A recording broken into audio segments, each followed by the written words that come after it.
tous, j'espère que vous allez bien et que vous passez un bon dimanche de Pâques. Alors, tout d'abord, je m'en excuse, je sors la vidéo très tard.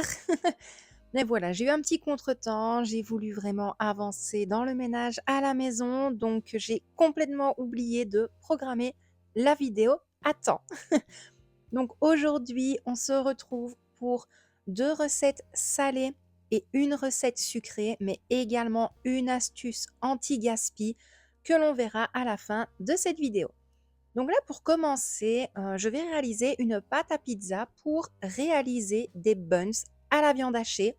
Donc pour ma pâte à pizza, je vais avoir besoin de 350 g de farine, de 2 cuillères à café de sel, 3 cuillères à soupe d'huile d'olive, un sachet de levure sèche et 250 ml d'eau tiède. On va vraiment bien travailler la pâte. Encore une fois, de toute façon, vous allez tout voir en images. On va vraiment bien la travailler et alors après, je la replacerai dans mon bol, recouvert soit de film étirable, soit d'un torchon sec et on va laisser reposer la pâte entre 1 heure et 1 heure et demie à température ambiante.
Le temps que ma pâte à pizza pousse bien tranquillement, je vais m'occuper de ma viande hachée. Là, je ne vous ai pas tout montré parce que c'est un petit peu aux habitudes de chacun, si je peux dire comme ça. Donc, j'ai fait revenir ma viande hachée dans de l'huile d'olive. C'était une viande hachée avec déjà des épices à l'intérieur. Je vais ajouter un concentré de tomate. Je vais bien casser toute la viande et je vais laisser mijoter sur feu doux. Et pour que ma viande refroidisse le plus rapidement possible, je la transvase sur une assiette, je vais l'aplatir et au bout de 10-15 minutes, elle sera totalement froide. On laisse l'assiette sur le côté, je vais pouvoir récupérer ma pâte à pizza. Je l'avais laissée 1 heure et 10 minutes et là, vous allez le voir, elle a vraiment triplé de volume. Elle était juste parfaite. Donc, on va venir la dégazer. On va ajouter vraiment très légèrement un petit peu de farine pour éviter qu'elle ne colle au doigt ou au plan de travail. Mais c'est vraiment à ajouter petit à petit. N'en ajoutez pas de trop ou sinon votre pâte va être trop dure lors de la cuisson.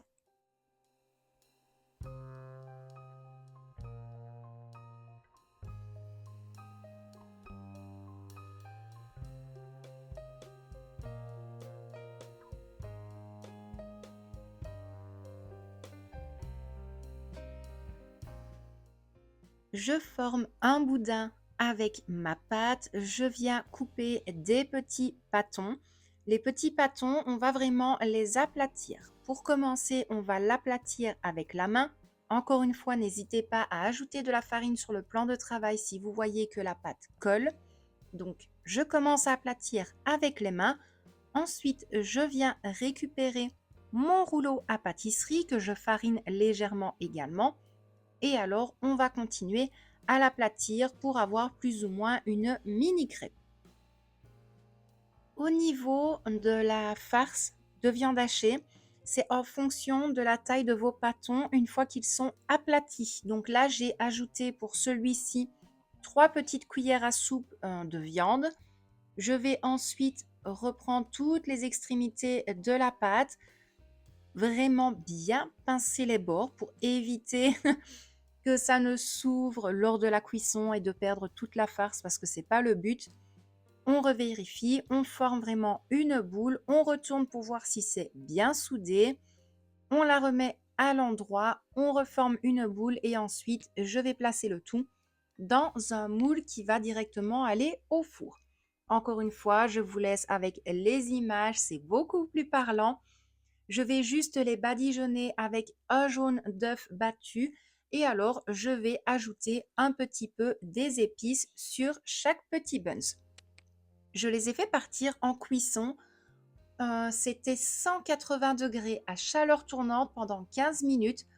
La cuisson est vraiment à vérifier selon votre four, si c'est un four au gaz, si c'est un four électrique. Moi, je vous le cache pas, je les ai laissés 15 minutes parce que c'était vraiment à l'œil. J'ai vu qu'ils commençaient à bien dorer. Enfin, du moins plutôt, j'en ai retourné un lors de la cuisson. J'ai vu qu'ils étaient vraiment bien cuits et c'était juste délicieux. Donc là, zou, ça part en cuisson et je vous montre le résultat une fois sorti du four. Donc vous le voyez, il y a quand même un petit peu de matière grasse dans le fond. C'est pour ça que je vous ai dit de bien sceller vos buns. Par chance, la farce n'est pas sortie, c'est juste la matière grasse, donc ma foi, ce n'est pas trop grave. Là, j'ai mis des gants parce qu'ils étaient vraiment bien chauds, mais c'était pour vous montrer l'intérieur. Et honnêtement, c'était une pure dinguerie. N'hésitez pas peut-être à rajouter un petit peu de parmesan, de cheddar ou autre à l'intérieur. Moi, je n'en avais pas, mais en tout cas, c'était juste super bon. On s'est tous les trois régalés avec cette recette. Donc franchement, n'hésitez pas. La pâte à pizza que je vous ai montrée, je fais plusieurs recettes de pain en tout genre avec. Alors, là, on va partir sur une recette, comment est-ce que je pourrais dire? Une recette débrouille, une recette de la flemme, une recette fond de frigo.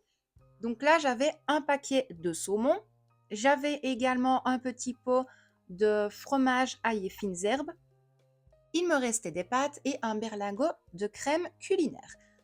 J'ai tout simplement découpé en lamelles mes morceaux de saumon. Je vais les faire revenir dans un tout petit peu d'huile neutre. Je vais d'abord les mélanger. Une fois qu'ils seront presque cuits, là, je vais vraiment les émietter avec ma cuillère en bois. Je vais ajouter 2 cuillères à soupe de fromage ail et fines herbes. J'ai ajouté vraiment un tout petit peu de crème culinaire pour délayer, si on peut dire ça comme ça, pour délayer en fait le fromage.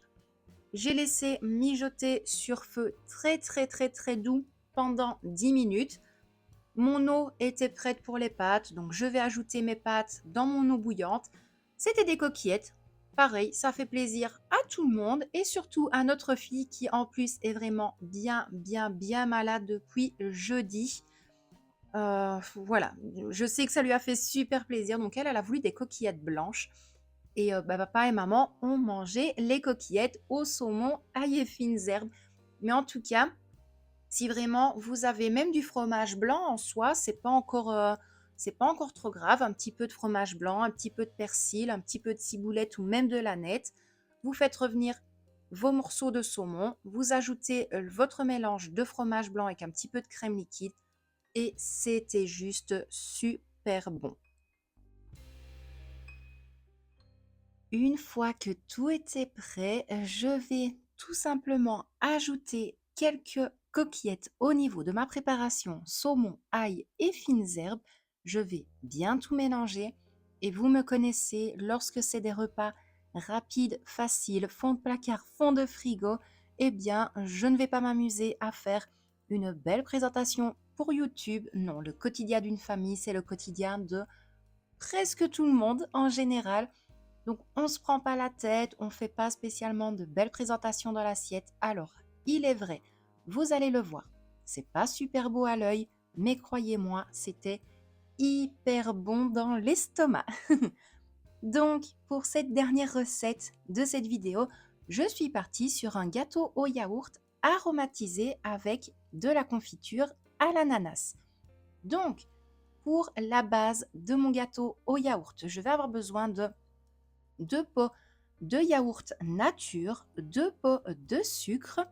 Je vais avoir besoin également de 5 pots de farine, un pot d'huile. Donc moi, j'utilise toujours de l'huile neutre. Maintenant, vous pouvez utiliser l'huile que vous souhaitez. Moi, c'est de l'huile de tournesol. Je sais qu'il y a des personnes qui utilisent de l'huile de maïs.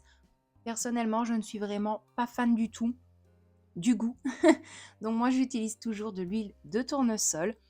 Je vais avoir besoin également de 2 sachets de sucre vanillé. Donc moi, je fais toujours à l'œil parce que je les ai transvasés dans mes petits pots. Donc 2 sachets de sucre vanillé, 2 sachets de poudre à lever et 4 œufs entiers. On va mélanger le tout au fouet pour vraiment avoir une préparation bien lisse. Et alors ensuite, au niveau de la confiture à l'ananas ou à l'ananas, mais il est vrai que quand je dis ananas, beaucoup de personnes me disent oui, mais tu dois dire le S, donc des fois je le dis, des fois je ne le dis pas. Par contre, concernant la confiture à l'ananas, je ne vous le cache pas que Victoria pensait vraiment que c'était un gâteau nature, comme elle dit, donc un cake à la vanille. Elle ne supporte aucune confiture et là, elle m'a mangé vraiment une très grosse partie du gâteau en me disant maman, il est super bon, on sent vraiment bien le petit goût sucré du gâteau. Franchement, cette recette-là, refais-la. Donc, j'espère qu'elle ne regardera absolument pas la vidéo. Ou sinon, elle va m'en vouloir à vie, très clairement. Donc, au niveau de la quantité de confiture d'ananas, c'est vraiment à l'œil. Voilà, vous faites comme vous le souhaitez. J'ai ajouté peut-être 3 cuillères à soupe. Ensuite, je vais transvaser ma préparation dans un moule en silicone que j'ai au préalable huilé. Moi, c'est toujours avec mon spray spécial cuisson pour les moules. Je l'ai mis dans un four préchauffé à 180 degrés et il a cuit pendant 45 minutes. Vous le voyez, il est juste magnifique. Il était bien mou, pas trop sucré malgré tout avec la confiture, mais l'arrière-goût de l'ananas, c'était juste divin. Donc n'hésitez pas à vraiment tester ce gâteau. On est parti pour la fameuse astuce anti-gaspi de cette vidéo. Donc là, j'avais réalisé quand même pas mal de compotes de pommes maison et des épinards à la crème. Alors moi, quand c'est comme ça, je réalise ça depuis des années pour éviter justement de placer au congélateur en trop grosse quantité. Ce qui veut dire que dans n'importe quel magasin, c'est très compliqué de trouver des petits contenants, mais vraiment des tout petits contenants qui vont dans les congélateurs, que l'on puisse par exemple placer des petites portions de soupe, des petites portions de purée de pommes de terre, entre autres. Eh bien moi, je prends des petits moules à gâteau en silicone et en fait, je vais tout simplement diviser mes préparations. Que ce soit, comme je vous l'ai dit, les compotes, les épinards à la crème. Si maintenant vous avez vraiment des bébés, des petits-enfants en bas âge et que vous adorez faire vos purées maison, c'est la même chose. N'hésitez pas, vous pouvez faire en très grande quantité. Et alors ensuite, vous utilisez des moules à gâteau. Vous allez placer le tout une nuit au congélateur et vous allez le voir après au démoulage. C'est hyper facile. Il n'y a pas à se plaindre, franchement, cette astuce-là, essayez de la mettre un maximum en avant. De un, votre portefeuille vous dira merci, mais également lorsque vous avez envie de faire quelque chose très rapide, de ne pas devoir dégeler une très grosse quantité. Moi, j'ai pris une plaque qui va au four pour que tous mes moules puissent rester à plat. J'ai passé une nuit au congélateur et voilà le lendemain ce que ça donne. On a vraiment des petites portions. Si maintenant moi j'ai envie de compote ou ma fille ou mon mari et qu'une autre personne n'a pas envie, eh bien je sors la quantité nécessaire, ça ne collera pas. Franchement, c'est une astuce au top. N'hésitez vraiment pas. Moi, c'est comme je vous le dis, que ce soit les compotes, que ce soit de la purée, que ce soit des sauces, peu importe. Ça a été pareil à Noël. J'avais réalisé une sauce au marron et une sauce au foie gras. Ben, c'est la même chose. J'ai tout mis individuellement dans des moules à gâteaux et c'est parti dans des sachets spécial congélation. Donc voilà. J'espère que cette petite astuce vous aidera au quotidien. Comme ça, comme je vous l'ai dit, ça va vraiment éviter de congeler en trop grosse quantité, de dégeler et au final de jeter parce que les quantités vont être trop importantes. Donc franchement, je trouve qu'au jour d'aujourd'hui, on doit vraiment faire hyper attention à son budget. Et voilà, donc j'espère vraiment que cette petite astuce-là vous a plu, malgré tout, que cette vidéo vous a plu également. N'hésitez pas à me le dire en commentaire, c'est promis, je reviens maintenant en force les dimanches avec les vidéos de cuisine en tout genre. Et dimanche prochain, ce sera une vidéo spéciale Cookéo. Donc plein de bisous à vous et à très vite dans une prochaine vidéo.